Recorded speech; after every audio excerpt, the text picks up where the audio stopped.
Well, good morning, or whatever time it is for you. I wanted to share a passage my husband and I were reading last night. And we read a psalm, together once in a while. And this one kind of came up unexpectedly.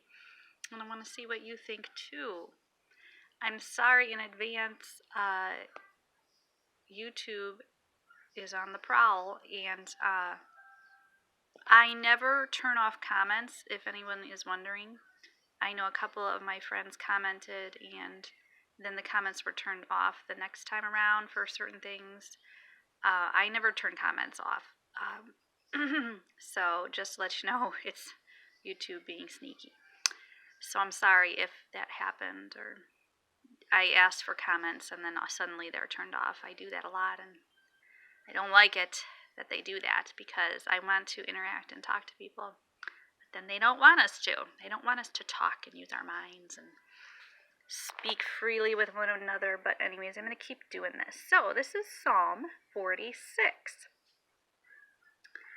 It has some implications in it about a time that has already happened and we don't know when. Obviously, David wrote this, which I think he did. It was in his time, whenever that was.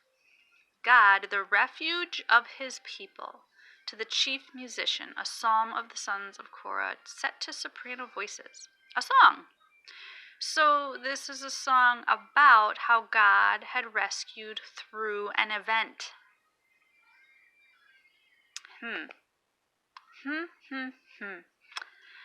Or as my daughter says, Let's read it. God is our refuge and strength, mighty and impenetrable, a very present and well-proved help in trouble. Now, again, I have to stop. We always know these verses, but now that we know more context and more hidden context, it's even more interesting. We say that verse a lot. I know I have. I've been taught it a lot. It's been quoted over and over during different times of people's lives. Okay, therefore we will not fear, though the earth shall change, and though the mountains be shaken and slip into the heart of the seas, though its waters roar and foam, though the mountains tremble at its roaring. Selah. I know some of us have talked about Selah. Pause and reflect. Okay, so let's pause and reflect on what we just heard, because this was written so people could sing this in the midst of a huge change and trouble in the world, in the earth. Okay, so these people are praising God as he is their refuge in this trouble. We will not fear, though the earth should change. Now you can take that allegorically, like nowadays when the culture and things are changing, but in this context, it's saying a lot about the earth itself changing, the mountains shaking. I don't know where some of you live. I've never experienced an earthquake or a volcano or things like that. People around the world have. This seems a little bit more catastrophic. Slip into the heart of the seas.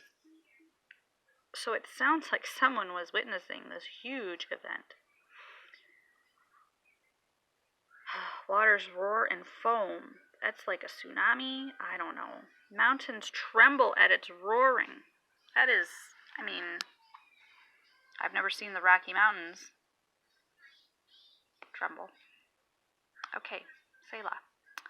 There is a river whose streams make glad the city of God, the holy dwelling places of the Most High. God is in the midst of her, his city. She will not be moved.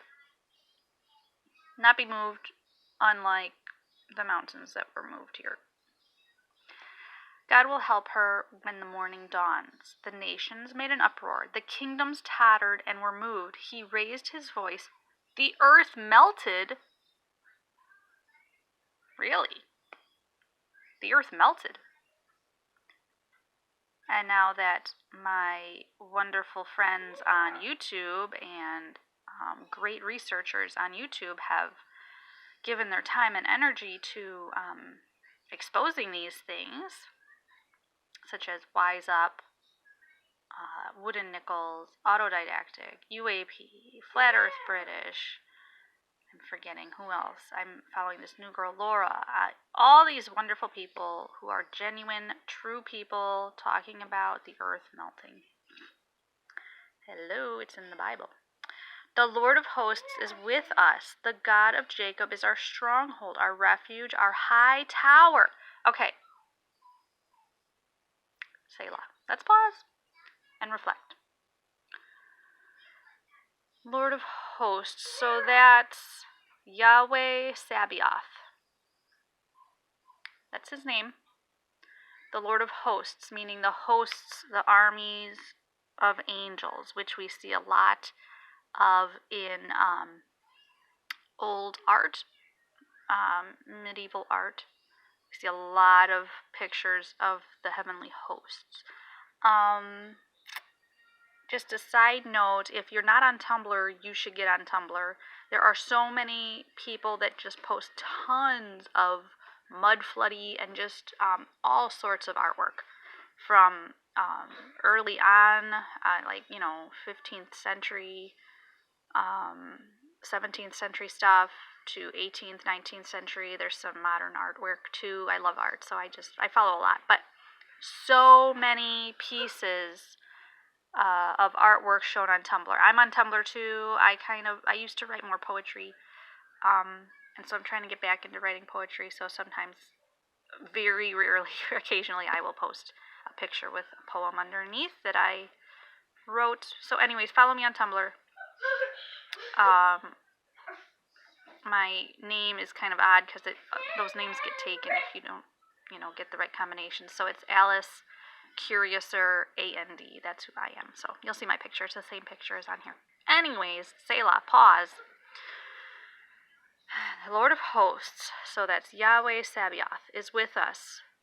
Our stronghold, our refuge, our high tower. Now, I want you to imagine one of those pictures. Maybe I can even find one right now as we go. This might be a longer video than I anticipated, because now that I'm looking, I can go more in depth. So let's do it. I mean, it's Wednesday morning for me. Why not? I really should be getting my daughter ready for school soon, so I'll have to wrap this up. Maybe I'll come back to it. Okay, we'll go to images, and we'll put in, let's see, 17th century. I better come up with something since you're all watching this now. 17th century landscape. Or cityscape, maybe? Cityscape. I don't know. Let's see what happens here. Nope. Oh, yep. That doesn't take long. Let's find a good one. Alright, sure. Oh, 6 landscape paintings stolen. Wonder who stole them. Anyways, let's just take this as an example. Okay, a strong tower. So, we all know that... Sorry. Can I click on this to make it bigger? Sure. Okay, we all know these old photos have these towers in them. And some of these towers are way up on the hill. Well, there's a reason. I'm sure people were up there at one time. When's this picture taken? 1656, supposedly, or I-656, who knows. So strong tower. The Lord was a strong tower in these times when the earth melted. I'm going to keep that up. Okay. Anyways, just a little visual for you. This is interesting. Okay. Refuge during the earth melting. I'm telling you. Come behold the works of the Lord, who has brought desolations and wonders on the earth. So this song is written with some certain occurrence in mind. It's not just, and a lot of people in church, if I brought this to them, they would say, well, that's talking about the end times, blah, blah, blah. No, I don't think so. Okay. That's how screwy our history is. It's screwed with everybody's minds. Okay. So wonders, that's like a positive. Desolations seem negative. Wonders seem positive. He makes wars to cease to the end of the earth. Oh, flat earth reference. Beep, beep. Ding, ding, ding. Okay, wars to cease. So we know the wars are propagated. He made them cease at one point. He breaks the bow in pieces and snaps the spear in two. He burns the chariots with fire.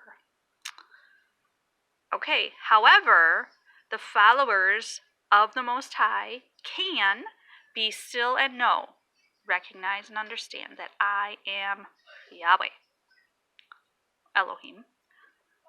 I will be exalted among the nations. I will be exalted in the earth. The Lord of hosts, Yaweh Tsabeoth, is with us. The God of Jacob is our stronghold, our refuge, our high tower. Okay.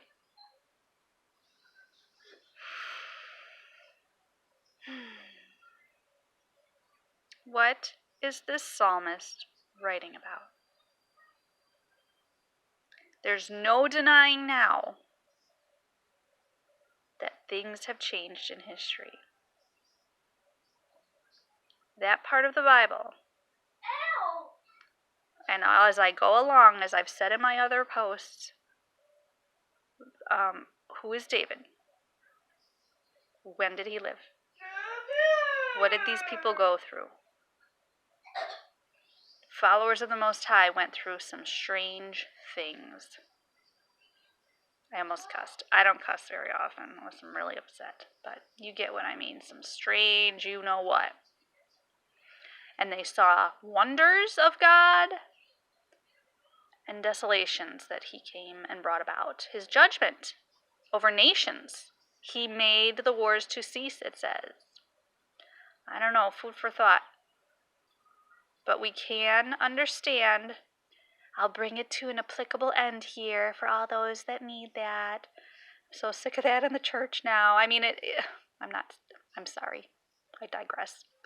Get back to my situation. I'm not bitter, I promise. The Lord of hosts, Yaweh Tsabeoth, is our refuge and our strong tower. I think there's just some real life context that we have no idea about what that really is. Yeah. The earth melted, the mountains went into the sea, desolations and wonders. But yet, the Most High never has lost control. He's brought judgment, but in that song, particularly that psalm, it's Psalm 46, he has spared those who honor him.